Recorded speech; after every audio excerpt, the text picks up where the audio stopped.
नमस्कार, आप देख रहे हैं बीसीसी न्यूज। मैं हूं रमा धीमान। आइए बुलेटिन की शुरुआत करें, लेकिन उससे पहले हेडलाइंस।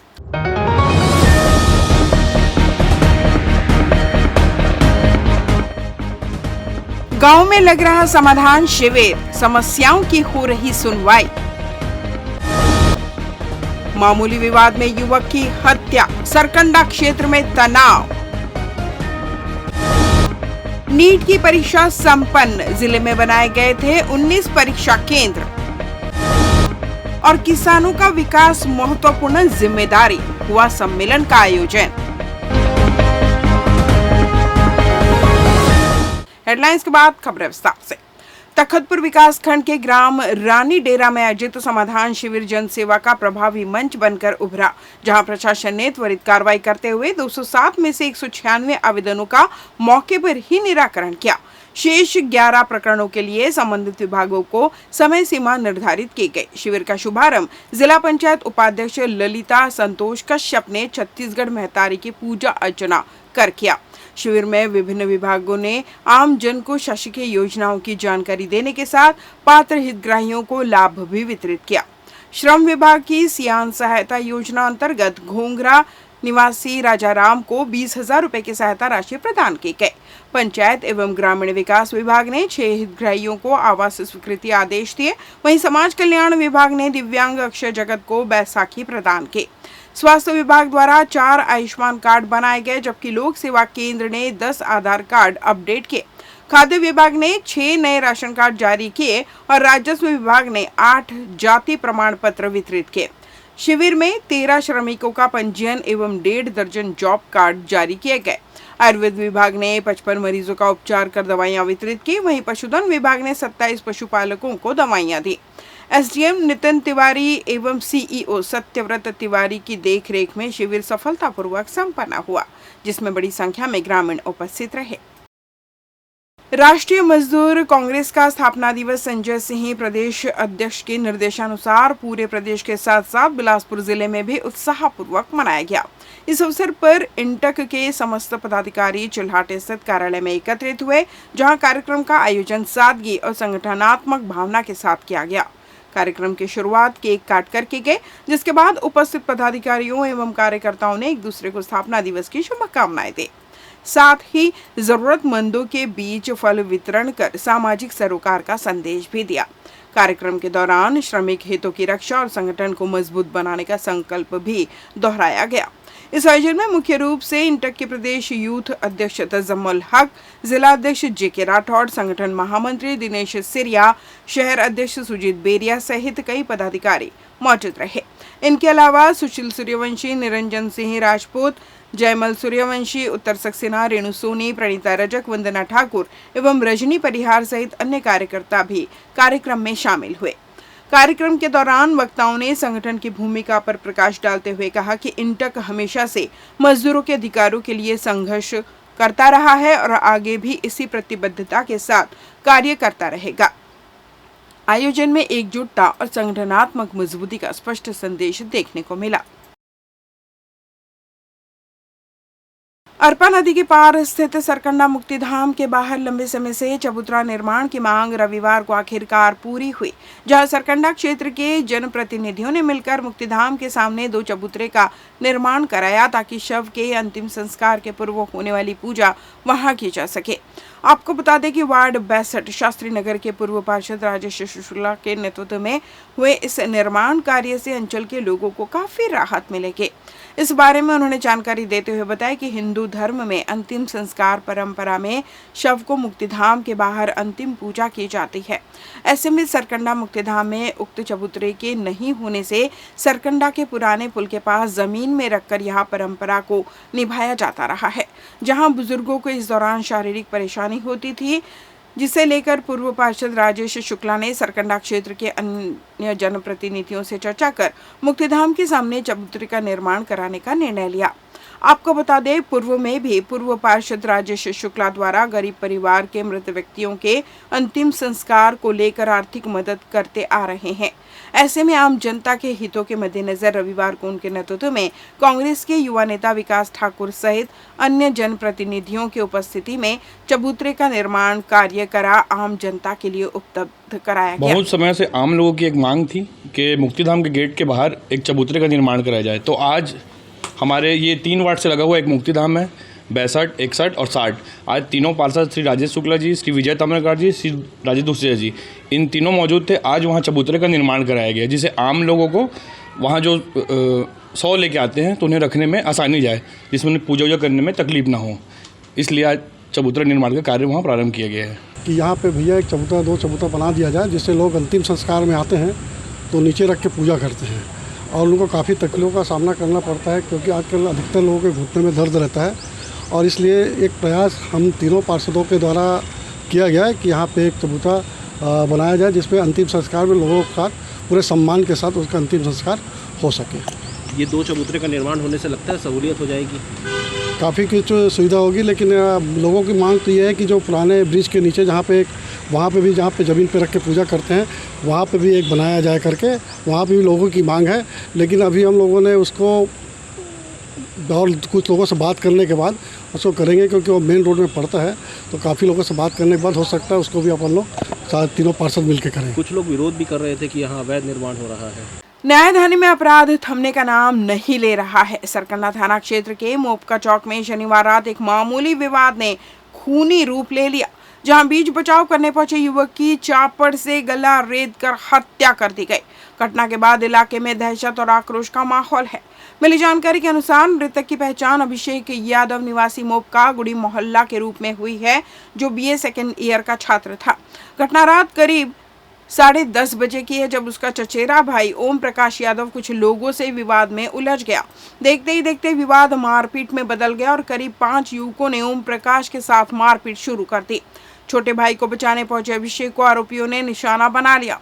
इस दौरान एक आरोपी ने चापड़ से उसके गले पर वार कर दिया, जिससे वह गंभीर रूप से घायल होकर गिर पड़ा और मौके पर ही उसकी मौत हो गई। वहीं ओम प्रकाश किसी तरह जान बचाकर पुलिस चौकी पहुंचा। घटना के बाद परिजन अभिषेक को अपोलो अस्पताल ले गए, जहां डॉक्टरों ने उसे मृत घोषित कर दिया।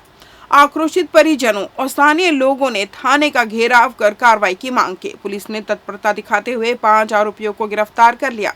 सभी आरोपी सीपत क्षेत्र के सेलर गांव के बताए जा रहे हैं। मौके पर ASP, CSP सहित भारी पुलिस बल तैनात कर स्थिति को नियंत्रित किया गया। पुलिस मामले की जांच में जुटी हुई है। लेते हैं छोटा सा ब्रेक। अब पुरानी इमारतों को तोड़ने की जरूरत नहीं, क्योंकि आपके शहर बिलासपुर में आ चुकी है बिल्डिंग लिफ्टिंग और शिफ्टिंग की सबसे भरोसेमंद कंपनी। जी हाँ, Jodha and brothers private limited अब बिलासपुर छत्तीसगढ़ में लेकर आई है मॉडर्न टेक्नोलॉजी से building lifting and shifting service, वो भी फाउंडेशन के साथ। अगर आपकी बिल्डिंग सड़क से नीचे हो गई है या बारिश में पानी भर जाता है या आप अपनी बिल्डिंग को बिना तोड़े नई जगह शिफ्ट करना चाहते हैं, तो अब चिंता खत्म, क्योंकि अब मिलेगा बिना तोड़ फोड़ के पूरी बिल्डिंग उठाने की सुविधा। मजबूत फाउंडेशन के साथ सुरक्षित शिफ्टिंग, घर, दुकान, होटल, स्कूल, हर प्रकार की बिल्डिंग पर काम, समय की बचत और लागत में भारी कमी, और सबसे खास 100% गारंटी के साथ प्रॉपर कोर्ट एग्रीमेंट के साथ काम। ISO 9001-2015 certified all India service provider और हजारों सफल प्रोजेक्ट्स का अनुभव। अब कोई रिस्क नहीं, ना टूट फूट का डर, ना पैसे डूबने की चिंता, क्योंकि हर काम होगा लीगल एग्रीमेंट के साथ। जी सर, जैसे ये जैक वगैरह लग रहे हैं ना, जैक सिस्टम से हम इसको ऊपर उठाते हैं और जो शिफ्ट करते हैं उसका अलग से रहता है सर। 100% गारंटी रहती है कंपनी की जी, कोई भी नुकसान नहीं है, कोर्ट एग्रीमेंट होता है जी, ऐसा कुछ नहीं है। जैसे उठाना हो, कितना भी उठाना हो उठ जाएगा, कितना भी शिफ्ट करना शिफ्ट हो जाएगा। इसमें वो कस्टमर के ऊपर रहता है कि कितना भी वो करवाए उतना ही हो जाता है। ये 5 फुट उठ गया है ऊपर, 5 फुट लिफ्ट किया गया है, इसमें नुकसान कोई नहीं, आपके सामने है। 100% गारंटी रहती है कंपनी की हमारी। तो देर किस बात की, आज ही अपनी बिल्डिंग को नया जीवन देने के लिए संपर्क करें mister Jagjit Singh 9781373373, mister Ranjot Singh 978122 7790 99141 27790 www.jodhabuildinglifting.com info@jodhabuildinglifting.com Jodha and brothers private limited, जहां आपकी पुरानी बिल्डिंग बनती है नई और सुरक्षित। पिछले 17 वर्षों से रियल एस्टेट के क्षेत्र में दे रहे हैं अपनी सेवाएं और लगातार शहर की जनता को एक नई लिविंग लाइफस्टाइल। अपने कार्यों एवं सेवाओं के माध्यम से लाखों लोगों की उम्मीदों को दिया है आकार। इसलिए जिले में ही नहीं पूरे प्रदेश में इनकी पहचान है बरकरार। आपके सपनों के घर को हकीकत में बदल कर है दिखाना, इसलिए आपके लिए लेकर आए हैं भाटी आशिया।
ब्रेक के बाद आपका स्वागत है। बढ़ते हैं अगली खबर की ओर। नेशनल टेस्टिंग एजेंसी द्वारा आयोजित राष्ट्रीय पात्रता सह प्रवेश परीक्षा नीट का आयोजन रविवार को किया गया, जिसे लेकर बिलासपुर जिले में भी 19 परीक्षा केंद्र बनाए गए थे, जहां विभिन्न जगहों से आए परीक्षार्थियों ने 2 बजे से 5 बजे तक परीक्षा दी। तपती गर्मी में मेडिकल प्रवेश की सबसे अहम नीट यूजी 2026 की परीक्षा से पहले पेरेंट्स और स्टूडेंट्स को अग्नि परीक्षा से गुजरना पड़ा। शहर के सभी सेंटर में प्रशासन और राष्ट्रीय परीक्षा एजेंसी ने परीक्षा को निष्पक्ष और सुचारू बनाने के लिए सभी कड़े नियमों का सख्ती से पालन किया, जिसके चलते हजारों अभ्यर्थी को परीक्षा हॉल में पहुंचने से पहले कान नाक सब खाली करवाया गया। बायोमेट्रिक पहचान और तकनीकी निगरानी की विशेष व्यवस्था की गई थी। इस जांच के चलते कई पेरेंट्स और स्टूडेंट्स परेशान दिखे। दूसरी ओर बाहर 43-44 डिग्री में धूप से बचने के लिए अभिभावक छतरी के सहारा खड़े नजर आए। इन सब के बावजूद हर उम्र के परीक्षार्थियों में खासा उत्साह देखने को मिला। छत्तीसगढ़ आयुर्विज्ञान संस्थान सिम्स बिलासपुर के विशेषज्ञ डॉक्टरों ने एक बार फिर जटिल चिकित्सा प्रक्रिया को सफलतापूर्वक अंजाम देते हुए 32 वर्षीय युवक को नया जीवन दिया। गिरने के कारण बिगड़ चुकी हिप रिप्लेसमेंट की स्थिति को सुधारते हुए डॉक्टरों ने अत्यंत चुनौतीपूर्ण revision total hip replacement surgery कर मरीज को दोबारा सामान्य जीवन की राह पर लौटा दिया। यह सफलता सिम्स की उन्नत चिकित्सा सेवाओं और विशेषज्ञ चिकित्सकों की दक्षता का उदाहरण माना जा रहा है। मिली जानकारी के अनुसार बिलासपुर निवासी अमन कश्यप का लगभग 1 वर्ष पूर्व सिम्स में दोनों कूल्हों का सफल प्रत्यारोपण किया गया था। ऑपरेशन के बाद मरीज तेजी से स्वस्थ होकर सामान्य दिनचर्या की ओर लौट रहा था, लेकिन कुछ समय बाद घर पर अचानक गिर जाने से उसके कूल्हे में लगाए गए इम्प्लांट अपनी स्थिति से खिसक गए। मरीज को तेज दर्द, चलने में कठिनाई और कूल्हे में अस्थिरता की गंभीर समस्या होने लगे। स्थिति बिगड़ने पर मरीज ने सिम्स के अस्थिरोग विभाग में संपर्क किया। डॉक्टर संजय गिल्ले की सलाह पर किए गए एक्सरे परीक्षण में पता चला कि इम्प्लांट की पोजीशन गंभीर रूप से प्रभावित हो चुकी है। मामले की गंभीरता को देखते हुए विभागाध्यक्ष डॉक्टर AR बेन के नेतृत्व में तत्काल revision total hip replacement surgery करने का निर्णय लिया गया। विशेषज्ञ के अनुसार यह सर्जरी सामान्य हिप रिप्लेसमेंट की तुलना में कहीं अधिक जटिल होती है। इसमें पुराने इम्प्लांट को हटाकर नए इम्प्लांट को अत्यंत सटीकता और सावधानी के साथ स्थापित करना पड़ता है। ऑपरेशन के दौरान मरीज के दाएं कूल्हे का कंपोनेंट पूरी तरह अपनी जगह से हिल चुका था। डॉक्टरों ने सूक्ष्म तकनीक और विशेषज्ञता की परिचय देते हुए केवल एसिटाबुलर कंपोनेंट को बदला, जबकि फीमर में लगे कंपोनेंट को सुरक्षित रखा गया। कई तकनीकी चुनौतियों और जटिल परिस्थितियों के बावजूद ऑपरेशन सफलतापूर्वक संपन्न हुआ। सिद्ध शक्तिपीठ श्री महामाया देवी मंदिर ट्रस्ट द्वारा प्रतिवर्ष की तरह इस वर्ष भी मंदिर परिसर में 150 बटुकों का सामूहिक उपनयन संस्कार विधि पूर्वक संपन्न कराया गया। धार्मिक वातावरण में आयोजित इस भव्य कार्यक्रम में वैदिक मंत्रोच्चार के बीच सभी संस्कार पूरे किए गए। कार्यक्रम की शुरुआत गणपति पूजन से हुई। स्वस्ति पुण्यवाचन, मातृका पूजन, नांदी श्राद्ध, मंडप प्रतिष्ठा, देव प्रतिष्ठा, मंगलाष्टक, हवन, गायत्री दीक्षा, भिक्षा, शिक्षा, उपनयन होम एवं काशी दर्शन जैसे महत्वपूर्ण संस्कार संपन्न हुए। आचार्य कपिल देव पांडे एवं पंडित विद्याशंकर ने पूरे विधि विधान से धार्मिक अनुष्ठान संपन्न कराए। ट्रस्टी एवं पूजा प्रभारी सतीश शर्मा ने बताया कि मंदिर ट्रस्ट द्वारा हर वर्ष यह उपनयन संस्कार पूरी तरह निःशुल्क कराया जाता है ताकि अधिक से अधिक परिवार अपने बच्चों को वैदिक परंपरा से जोड़ सके। उन्होंने बताया कि ट्रस्ट की ओर से सभी बटुकों को कुर्ता पैजामा, टोपी एवं पूजन सामग्री उपलब्ध कराई गई। साथ ही दूर दराज से आए परिवारों के लिए रहने और भोजन की समुचित व्यवस्था भी की गई। इस अवसर पर ट्रस्टी सतीश शर्मा, संतोष शुक्ला, मनिराखन जायसवाल, ओम प्रकाश तंबोली सहित बड़ी संख्या में श्रद्धालु, बटुकों के माता पिता और परिजन उपस्थित रहे। पूरे आयोजन में श्रद्धा और भक्ति का माहौल देखने को मिला। सहकार से समृद्धि के माध्यम से किसानों को एक साथ लाने के उद्देश्य से रविवार को किसान सम्मेलन का आयोजन किया गया। सिम्स के ऑडिटोरियम कार्यशाला को वेंकटेश्वरा कोऑपरेटिव इन पावर एग्रो प्रोसेसिंग लिमिटेड द्वारा आयोजित किया गया था, जिसमें अंचल के सैकड़ों किसानों से अपनी सहभागिता सुनिश्चित की। इस दौरान Venkateshwara cooperative and power agro processing limited के प्रमुख वक्ताओं ने अपने उद्देश्यों को किसानों के समक्ष रखा। इस दौरान कंपनी के CEO अनिल कुमार पांडे ने जानकारी देते हुए बताया कि Venkateshwara cooperative and power agro processing limited एक बहुराज्य सहकारी संस्था है जो पूर्व सैनिकों और किसानों को साथ लाकर कृषि को लाभ, जैविक और निर्यात उन्मुख बनाने का काम करती है। इसके संचालन मुख्य रूप से महाराष्ट्र से होता है, जिसकी शुरुआत अब छत्तीसगढ़ में की जा रही है, जहां प्रारंभिक चरण में बिलासपुर जिले में कृषक सेवा केंद्र की स्थापना कर रहे हैं, जहां अंचल के किसानों यहां अपनी मिट्टी की जांच निःशुल्क करा सकते हैं। साथ ही खाद और अन्य वस्तुओं की उपलब्धता उक्त केंद्र में रखी जाएगी। साथ ही कृषि को उन्नत बनाने अहम जानकारियां साझा की जा सकेंगी। हम कृषि और कृषि लगत व्यवसाय के अंदर में सहकारिता के माध्यम से आगे बढ़ रहे हैं। ये एक ऐसी अनूठा अभियान है जिसमें जवान और किसान एक साथ मिलके किसानों का भविष्य कैसे हम सुधार सकते हैं, एक साथ मिलके कृषि को व्यवसाय के साथ में जोड़ के कैसे किसानों तक पहुंच सकते हैं, क्योंकि सहकारिता का मायने ही है कि इसमें जितने भी सहभागी हैं, जितने भी सदस्य हैं, सब इसके भाग्य विधाता हैं और यही उसके मालिक हैं। एपिसोड में जिक्र किया, इस देश के गृह एवं सहकारिता मंत्री श्री अमित शाह जी हमारे खेती में स्वयं आके ये 12 राज्यों के किसानों और जवानों को संबोधित किया, हमारे को सराहा और इस पूरे सरकार का प्रण भी दिया कि हम इस किसानों और जवानों के अभियान में सरकार का भी सहयोग रहेगा और सभी राज्यों से, सभी लोगों से हमें इस बात का सहयोग मिल रहा है। और छत्तीसगढ़ से हमें अपेक्षा है कि आप सभी किसान भाइयों और जितने भी जवान भाई यहाँ पे रिटायर्ड होकर आए हुए हैं, हमारे साथ जुड़ के हमारी ताकत को दोगुना करेंगे। इस बुलेटिन में बस इतना ही। अगले बुलेटिन में आपसे होगी फिर मुलाकात। तब तक मुझे दीजिए विदा। नमस्कार।